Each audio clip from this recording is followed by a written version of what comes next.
Okay, we're going to read the story, Water of the Nile. Written by yourself, Larry Whitler. This is to accompany the artwork I did called Water of the Nile. Oh, yeah, and it is beautiful. All right, are you ready? Now I'm going to start, and then we'll just take it from there. Ready?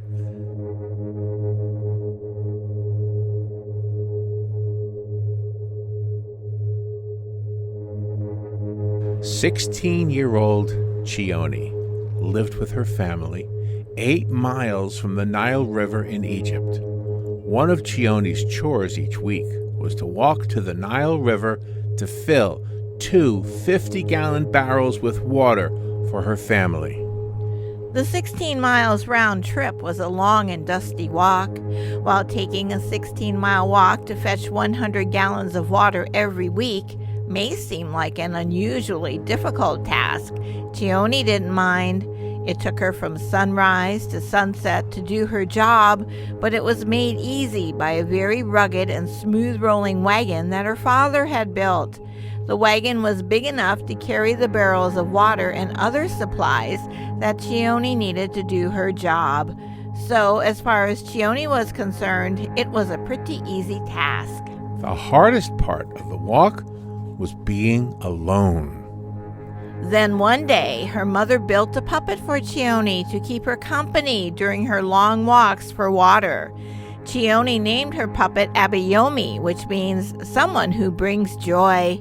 Abayomi had wide eyes, a goofy grin, and the longest eyelashes you could ever imagine. Wherever Chione went, she brought Abayomi along with her. She could work his mouth by simply putting her hand inside the burlap clothing her mother had sewn to Abayomi's head. It wasn't long before Chione had developed some very impressive ventriloquism skills. She could make Abayomi talk, and you could never see Chione moving her lips. Chione would talk to Abayomi as if he was a real person, and having her puppet friend with her on her weekly walks to fetch water from the Nile made the job a lot more enjoyable and a lot less lonely. One day, while filling her barrels with water, she spotted a lonely boy sitting on the dock. Chione could tell he was lonely because he was singing a very lonely-sounding song. Chione set Abayomi into the wagon and walked over to the boy and spoke to him. "Hello," she said. The boy looked up at Chione but said nothing. He didn't even smile. He just kept singing that very lonely-sounding song. Thought Chione. Let me ask him a direct question. So Chione did just that. She asked the boy, "Do you know if the grocery store down the road sells apples?" Again, the boy just looked at Chione, said nothing, and kept singing his very lonely-sounding song. "How old are you?" Chione asked. The boy kept singing. "What is your name?" Chione asked. Again, the boy kept singing. He kept singing and singing and singing that same lonely, very lonely song. Chione thought she would just tell the boy about herself. Maybe that would get him to speak, and maybe he wouldn't be so lonely. So Chione said, "My name is Chione. I come here to the Nile every week for 100 gallons of water." Chione waited for a reply, but the boy just kept singing that lonely, very lonely song. The song the boy was singing started to grow on Chione. The melody was haunting, and the words were very easy. So Chione listened and memorized the song.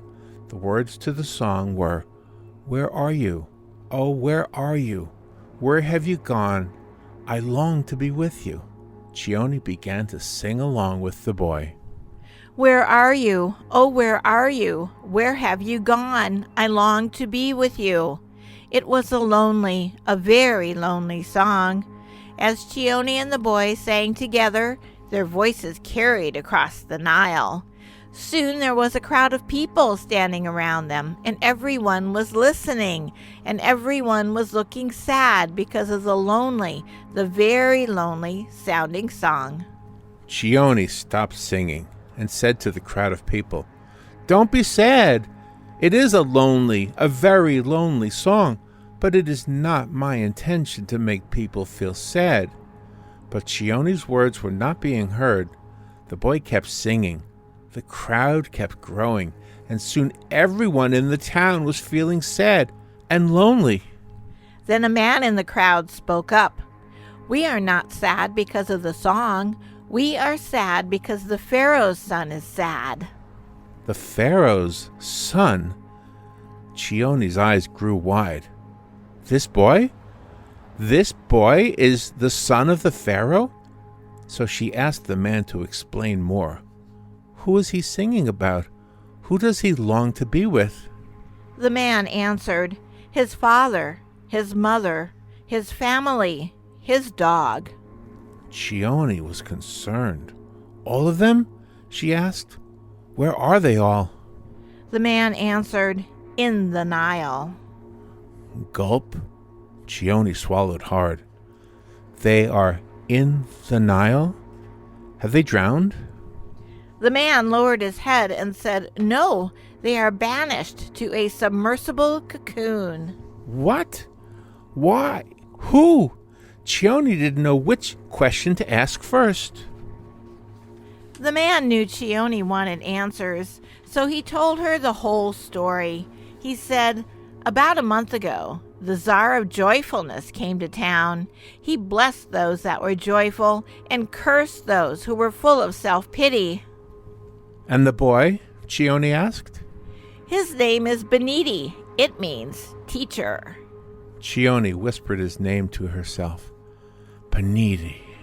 "Yes," the man continued, "Beniti was born to teach, but the one lesson he could not teach was how to be joyful. Even when he saw the damage that self-pity was causing to his own family, he failed to teach them to be joyful." Chione thought about the situation. Then she said, "The dog? Even the dog was full of self-pity?" "Yes," the man said. "He is a sad, very sad bloodhound." Oh, was all Chione could say. The man continued, "So now we don't know what to do. The town does not like seeing Beniti feeling sad. We do not like hearing that very lonely song. And as long as Beniti is sad and lonely, his mother and father and family, and even their dog, will stay banished in the water of the Nile. It will take someone very special to make Beniti happy. If Beniti becomes happy, then the spell will be broken, and the Pharaoh, his wife, his family, and his dog will all emerge from the Nile and have another chance to live their lives and not be cursed by self-pity." Chione's eyes grew very wide. "Wait right here," Chione said to the man. Chione ran to the wagon her father had built, and she picked up Abayomi. With her hand up the burlap clothing sewn by her mother, Chione began moving Abayomi's mouth and using her ventriloquism skills to make him talk. Abayomi called out in a high and squeaky voice, "Hey! Hey, Beniti! Long time no see!" Beniti looked up, and to everyone's surprise, he stopped singing his very, very lonely song, and he spoke for the first time. "Do I know you?" Chione didn't miss a beat. She made Abayomi answer Beniti, saying, "Of course you know me! Why, we used to throw rocks into the dust storms and pretend we were Harry Potter. We used to gargle with soda and make fizz come out of our noses.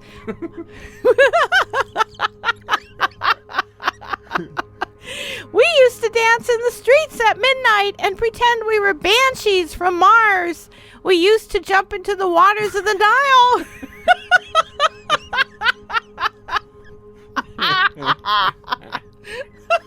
"And giggle until our faces turned red.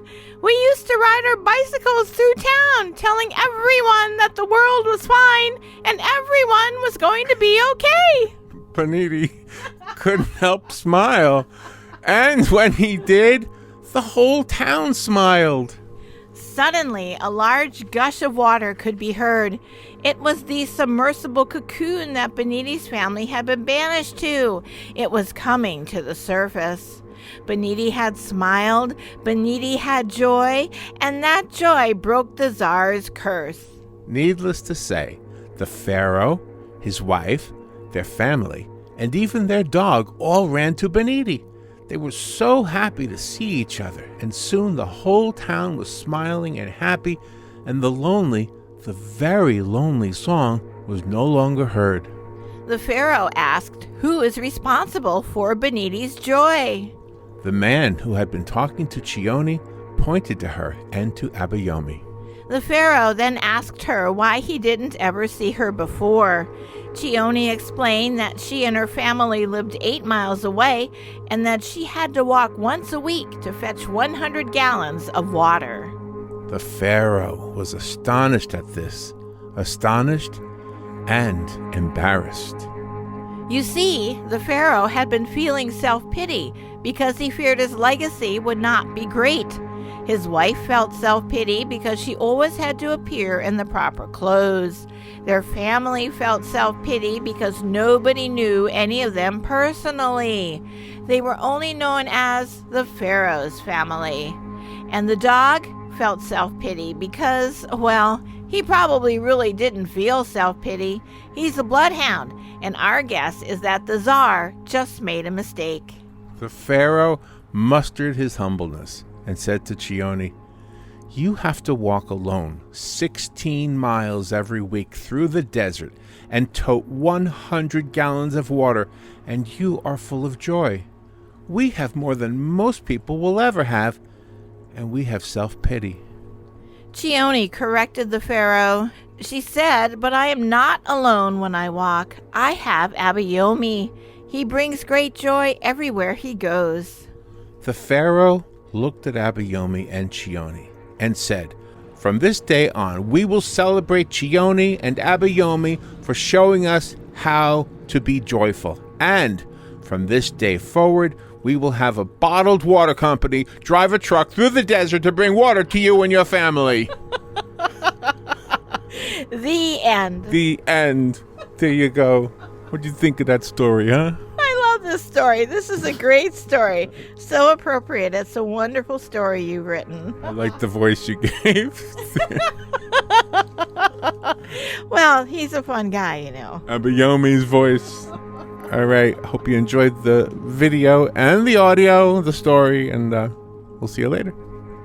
Be good. Take care. And don't forget to write. Writing is very important.